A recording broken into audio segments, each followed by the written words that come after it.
আমরা যখন গাড়ির হেড বাল্ব মানে ফিটিং করি তখন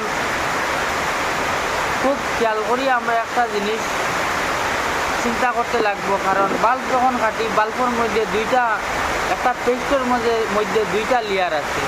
একটা লেয়ার হইল গিয়া মানে নিরক, আর একটা লেয়ার হইল গিয়া দানা।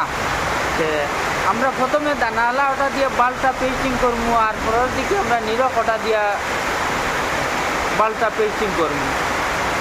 সেও গেলে আমরা বাল্বটা যখন পেস্টিং করবো তখন মানে আমরা বাল্বটা অ্যাকুরেট হইয়া মানে সিটের জায়গাটাত মানে সুন্দর হইয়া মানে বইব। আমরা যখন বাল্ব পেস্টিং করবো মানে তখন পেস্টিং করতে গিয়ে একটা জিনিস খুব বেশি মানে ফলো করবো। বাল্ব যখন কাটিব তখন আমরা বাল্বটারে মানে সুন্দর করিয়া গ্রেডিং করিয়া এইরকম যাতে মানে সাইডটা অ্যাকুরেট মানে দাগটা আয় বাল্বর। যদি অ্যাকুরেট দাগটা বাল্বর আয় না, তাহলে মানে বাল্বে মানে হেড কমপ্লিট করার পরে পেট্রোল যদি দেও, যদি পেট্রোল লিক করবো, আর যদি পেট্রোল লিক করে তাহলে গাড়ি মানে স্টার্ট হইতো না। আমরা কিক মারতে বহুত সময় এই প্রবলেম ফেস করতে হয়। যেহেতু ওই জিনিসটা সবসময় কেয়ারফুল মানে থাকবা, মানে খুব বেশি খেয়াল করিয়া থাকবা।